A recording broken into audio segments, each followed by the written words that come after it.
कहा था उस आकाए नामदार ने, जो महबूब खुदा था, इसे सारी दुनिया अपने नबी के तौर पर जानती है, लेकिन नबी के इस कौल को उम्मत ने कैसे छुटलाया है। उन्होंने कहा था कि फातिमा मेरे जिगर का टुकड़ा है, और उसी फातिमा को टुकड़े टुकड़े आप देखिए, लोग कहते हैं कि आधी आबादी है दुनिया में। आप बीबी फातिमा को देखिए, सानिया ज़हरा जनाब ज़ैनब को देखिए, और छोड़िए 4 बरस की बच्ची सकीना को देखिए, उसका आज़्म इरादा देखिए। 1400 साल पहले कहा गया था कि फातिमा मेरे जिगर का टुकड़ा है। 1344 साल पहले उसी घर पे आके खड़े हो गए और उसी में आग लगा दी। फातिमा ने कहा कि उस घर में आग लगाओगे इसमें हसन और हुसैन है। तो हमें शिकवा इस बात का है कि 102 साल पहले आले सऊद ने किसी विषय पर बीबी फातिमा ज़हरा का रोज़ा मिस्मार कर दिया, इमाम हसन का रोज़ा मिस्मार कर दिया, ज़ैनुल आबिदीन का रोज़ा मिस्मार कर दिया, इमाम बाक़िर का रोज़ा मिस्मार कर दिया, इमाम जाफ़र सादिक का रोज़ा मिस्मार कर दिया। अरे इनको इस गारे और मिट्टी के रोज़े को तोड़ने में क्या लगता है, जब उस घर में आग लगा दी जिसमें 3 और 4 साल के हसन थे। अज़ादारान मज़लूम हौसला बुलंद रहना चाहिए। इमाम हुसैन की कुर्बानी के बाद जनाब ज़ैनब कूफे से शाम तक हुसैन के पैगाम को सारी दुनिया तक पहुंचाते रहेंगे। आज हमारी तादाद कम है तो क्या हुआ, 72 ही लोग तो थे जिनका आज सारी दुनिया में परचम लहरा रहा है। हमें उस जुलूस को लेके चलना है, अपनी आवाज़ को अपने मुल्क के राष्ट्रपति तक पहुंचाना है, प्रधानमंत्री तक पहुंचाना है, ताकि वो आले सऊद तक पैगाम पहुंचाएं कि हमारे बीबी का और हमारे इमामों का रोज़ा जल्द से जल्द बनाया जाए। हमें इस बात का रोना है कि उनका रोज़ा मिटा दिया गया, लेकिन हमें अपने इमाम पर आने वाले दौर में भरोसा है कि इमाम आएंगे और रोज़ा बनेगा, शानदार बनेगा। बस यही इतना चाहते हैं कि हमारी ज़िंदगी में बने, तो हम भी जाके ज़ियारत करें, कब्र को चूमें। नबा तक़ब्बल समीउद दुआ। अब से गुजारिश ये है तो ले हाथ में बैनर और नारा यही लगेगा कि आले सऊद होश में आओ, ज़हरा का रोज़ा जल्द बनाओ।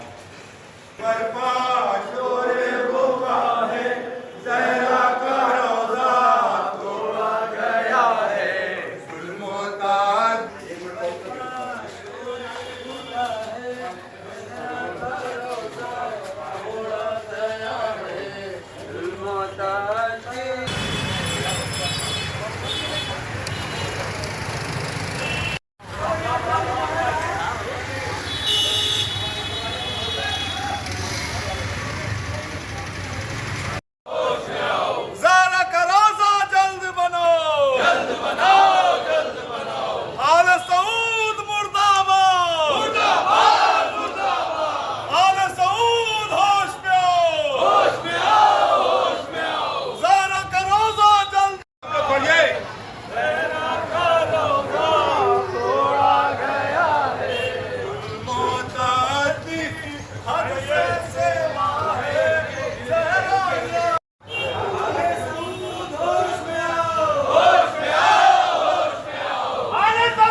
Muda!